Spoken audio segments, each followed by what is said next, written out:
Hello, and welcome to Down to Watch, the podcast that asks, are you down to watch? And what you will always find here is pop culture talk. I'm your host, Kahmeela. Now, most of the time we review movies, TV, and music here on the podcast, but ever so often I get a really special guest to come on and talk about their projects, things that they have coming out, or just special things they've done.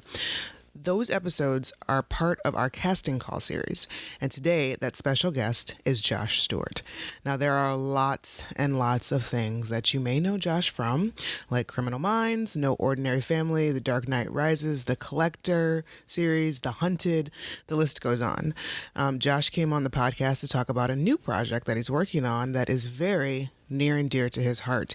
He has written a script called Back Fork, which tells a story of an everyman who is struggling to hold his life and family together after a heartbreaking tragedy.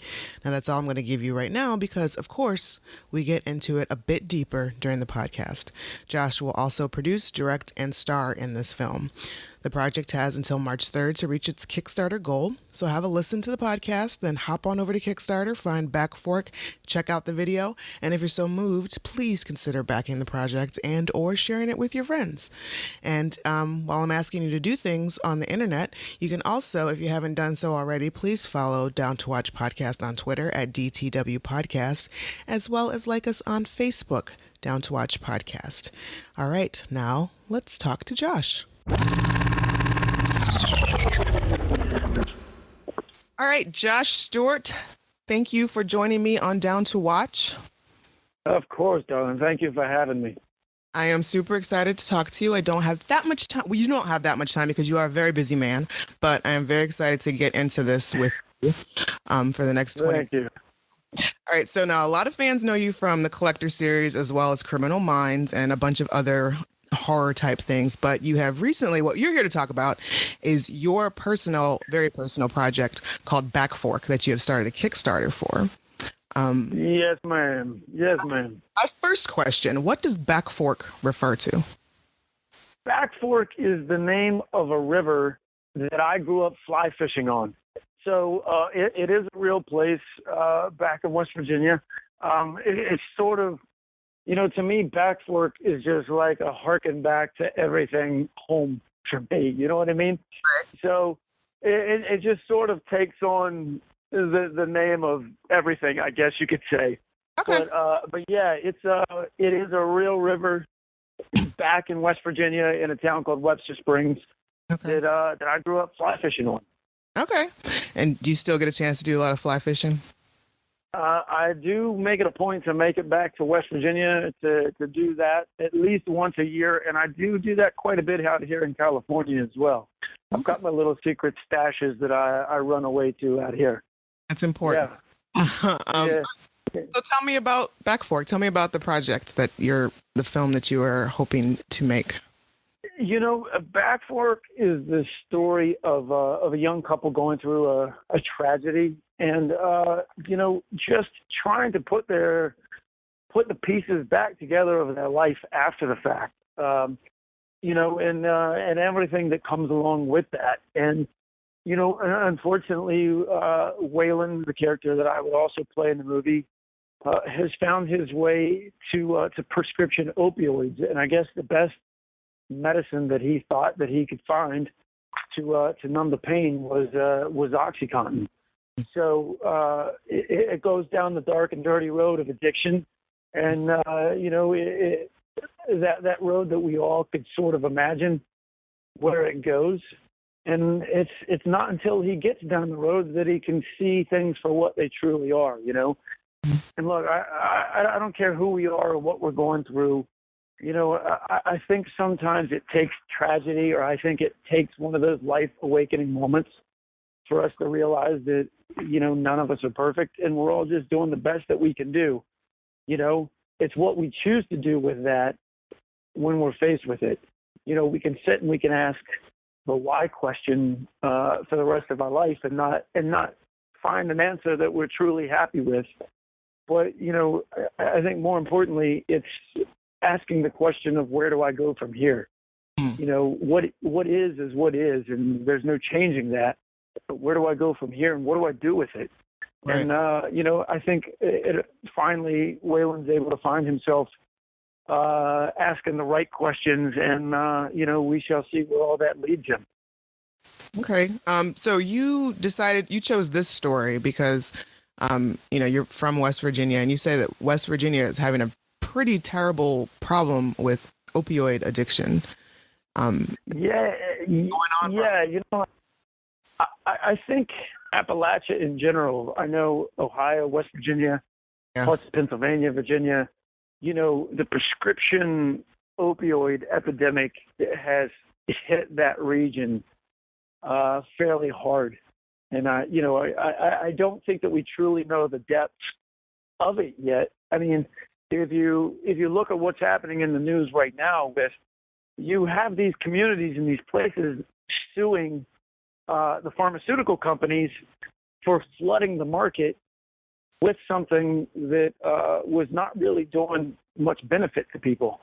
Oh, wow. So it's kind of hard to sort out everything that's going on with that. And, I guess we'll see where all of that leads. But, it's, look, I don't know anyone who hasn't been affected by this, either directly or indirectly.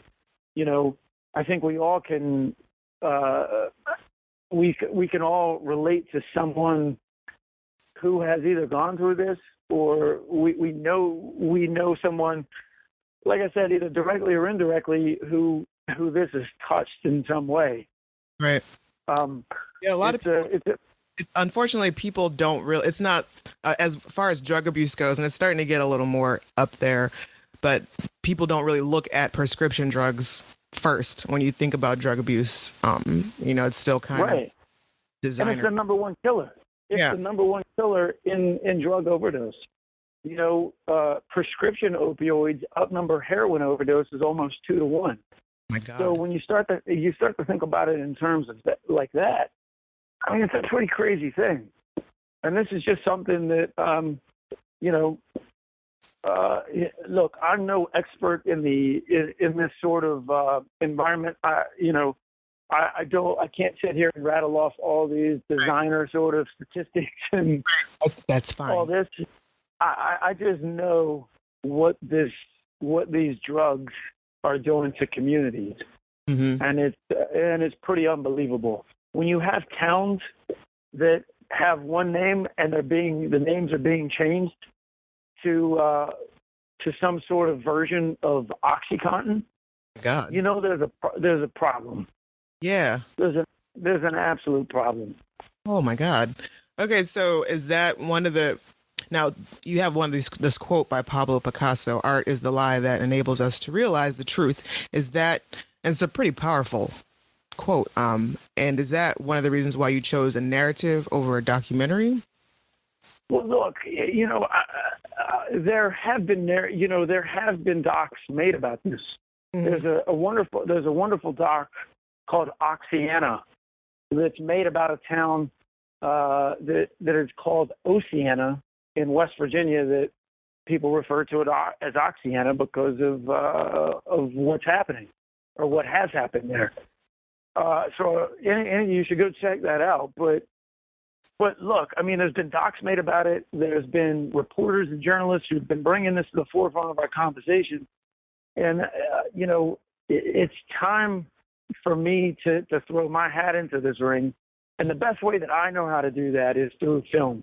Right. I mean, that's what I've been doing for 15 years. I want to put it into a narrative setting, because a news report can reach a certain amount of people and a certain kind of person. A documentary is going to reach a certain kind of person or a certain type of person. And I think a narrative film is going to reach a certain type of person as well. And I think no matter what the medium is or what the format is, the point is to keep talking about it, because the subject matter and what's happening is bigger than all of us. It's bigger than the movie. It's bigger than the doc. It's bigger than the news report, And like Picasso said, it is, art is the lie that enables us to realize the truth. Art has been used since the beginning of time to highlight beauty, to accentuate beauty, to bring something into the forefront of our conversation, to promote social change. If you look at the satire that's happening on one side of the spectrum, like on Saturday Night Live right now with what's happening in the political landscape of this country. No matter which format or which medium you're looking at, down to the core of it, that's what art is for. That's what art was, a big reason art was created. You know what I mean? Yeah. So why not use that? No, that's perfect. You're right. That is, when you break it down, yes, news will reach a certain type of person, documentaries will reach a certain type of person, but the vast majority of the people that need to hear this message, they will be drawn to a narrative film. Right. Look, and it's not saying that one format or medium is better than the other or more relevant than the other. No. Look, if I was a documentarian, I would be making a documentary about this. Or if I were a journalist, I'd be doing everything I can to write articles along with all these amazing people in the LA Times, the New York Times, the Washington Post, all these places. When did you start writing the script? I started writing it about a year ago, and I wrote it, fairly quickly. Mm-hmm. Because it is so personal to me, and I guess I've sort of ruminated on the story and the notion of it and the idea of it for quite some time. When I finally sat down and wrote it, it came out fairly quickly. Okay. That first draft did. I'm not as of a practiced writer as I am an actor. There's only been the second screenplay that I've completely written by myself. Okay. So that process of rewriting and getting it just right can take a little bit longer, but getting the nuts and bolts of it down, it happened fairly quickly. Okay. So that's and I guess that's a good sign that this is the right thing. This is something that needs to be that you're doing. You're doing something right. Now you look, I had a good friend of mine tell me, I was talking to her not too long ago, and I was like, this whole thing kind of scares me. And she was like, "Listen, Matt, and that means you're exactly where you need to be with it. Being scared and it sort of being that thing that is exposing. It's you're in the position that you should be in with it. You're telling the story that you need to be telling right now." Yeah. What scares you about it? Is it? Well, look, I don't know that it's anything specific, but I think anytime you're creating something that's your own, Mm-hmm. It's more exposing and more sort of terrifying than when I'm just acting in somebody else's material. You know what I mean? Because you're putting your heart and soul into some things. Right. That look, I try to always adhere to like what Steinbeck said of.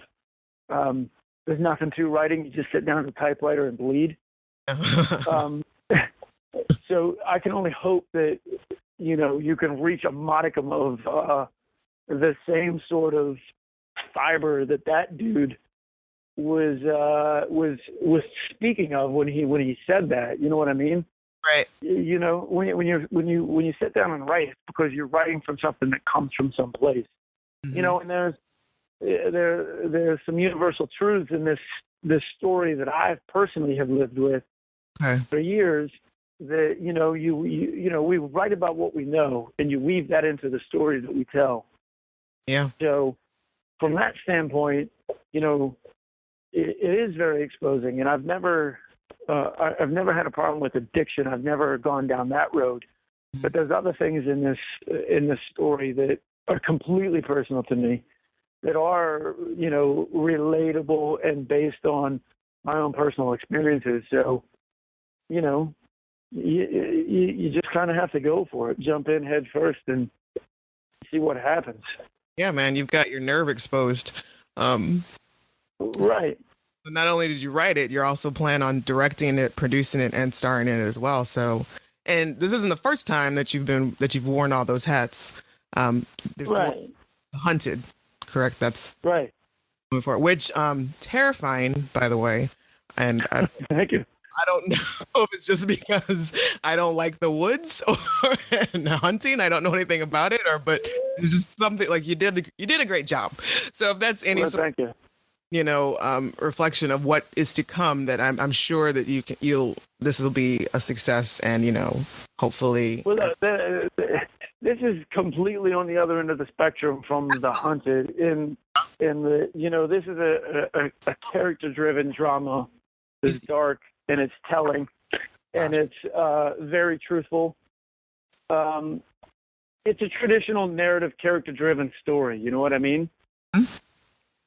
Whereas The Hunted was what it was. But yeah, I mean, I'm back in the same boat of writing, directing, producing, and acting. So that is that side of it's definitely jumping back in the same boat. And I'm sure that's got to be extra stressful, like once you get in there, too. Well, you just know that when you go in, that when you walk out the other side of it, you're going to lose about 2/3 of your brain capacity. You know what I mean? You know that it's just going to disappear because you run on overload for such a short, compressed amount of time that everything just sort of goes haywire after a bit, and you just kind of have to go with it. Good Lord, you're so driven. What drives you to take on so much responsibility? So I don't know that I think it's just I want to tell a story. You know what I mean? And the longer that I'm in this business, look, working in other people's stuff is great, and playing other people's music is amazing, and seeing things from their perspective, from someone else's perspective through their script and through their characters, like exploring the world from that point of view is amazing. But I'm at this point I'm gravitating towards telling my own stories. That's great. And doing things in that way. And, I don't know. That's just creatively. That's what's getting me right now. Well, much respect that you're able to recognize that, and you are taking the plunge to make sure it happens. It's Look, I think you can either get busy sitting back and wanting this and wanting to do that and doing this and doing that, which this town is full of people. Just look, you can't walk into a coffee shop without listening to 50 people talking about their script and their story and what their movie, and like, man, just go do it. Right. You know what? Just go make a movie. Don't talk about it. Be about it. That's right. And at a certain point, look, I'm prepared for every scenario with Backfork. If this Kickstarter works, amazing. If it doesn't, great. I'll figure out another way to get this made. It's not, this Kickstarter campaign is not the end all be all to this movie. Word. This story needs to be told, and and I need to tell it for my own sake, and that's going to happen one way or another. I'm not going to sit back and piss and moan about it. I'm just going to go do it one way or the other. Yeah, it seems like you're doing pretty well thus far. You got like 179 backers with 22 days to go. Yeah. Look, we're still on target as far as like the amount of days that have gone by with the percentage that we're at. Mm-hmm. Still on target with it. Yeah. So we'll see how it all shakes out. And you already have your TV wife from Criminal Minds, AJ Cook, will be joining you again on screen for Backfork. Yes. Yeah, it was quite a blessing to get her to come on and to do it. It was she's just such a good soul, and she gets like her essence, and what she can bring to a character is exactly what the character that she would play is, and what that character needs. You know what I mean? Right. Look, I've got a lot of good friends, but I'm not going to sacrifice a story or a character for somebody, just to put somebody in it. Yeah. She, the essence of what this character is, AJ, AJ just has this thing, man, and she's an unbelievable soul. So the fact that she's going to do it, is amazing. You are also an unbelievable soul, Josh. I know that. Well, thank you, darling. I mean, you wear it with pride that you are from, born and bred West Virginia, and you've also made it quite clear that it is absolutely important that this film is made in West Virginia. Yeah. It has to be. Any particular outside? Well, there's no reason to talk about a place if I'm not going to go there and show people the place. Mm-hmm. And as far as all that's concerned too, I think, West Virginia is, cinematically speaking, is fairly untouched. Those towns and those people, there's not a lot of truth that comes out of that when it comes to cinema. Mm-hmm. So from that standpoint, it's almost virgin territory. You know what I mean? And like I said, there's just so much richness to that place, to the people, and to the land that I think is deserving of stories. It's deserving of the backdrop for stories and for movies. And I wouldn't think of going anywhere else. Awesome. Yeah, I haven't really tooled around West Virginia too much, but I've seen photos and it looks gorgeous. Yeah. Probably driven through on a few road trips. Okay, so if you guys want to, if people want to go ahead and get involved in your Kickstarter and back the project, we just look for Back Fork on Kickstarter. Yep, that's it. You go to Kickstarter, search Back Fork, and it'll come. All right, and I will make sure to post links on my Facebook pages and Twitter and on my website and all that jazz. Where can people find you? Oh, before I let you go, I got like a couple seconds. I heard that you're going to be Insidious 4.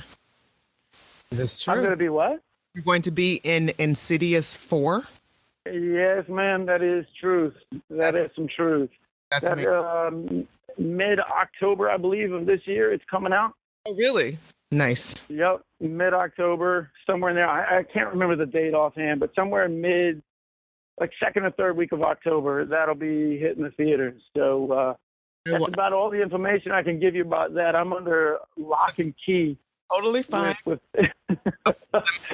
that one, but yes, I was going to be good anyway, and now knowing that you are involved, absolutely, I'll buy 2 just to make sure. Yes. And where can people find you on Twitter? Look, man, I'm floating around Twitter, Josh at Josh Stewart, but change the O and Josh to a 0. J0SH Stewart, and you can find me.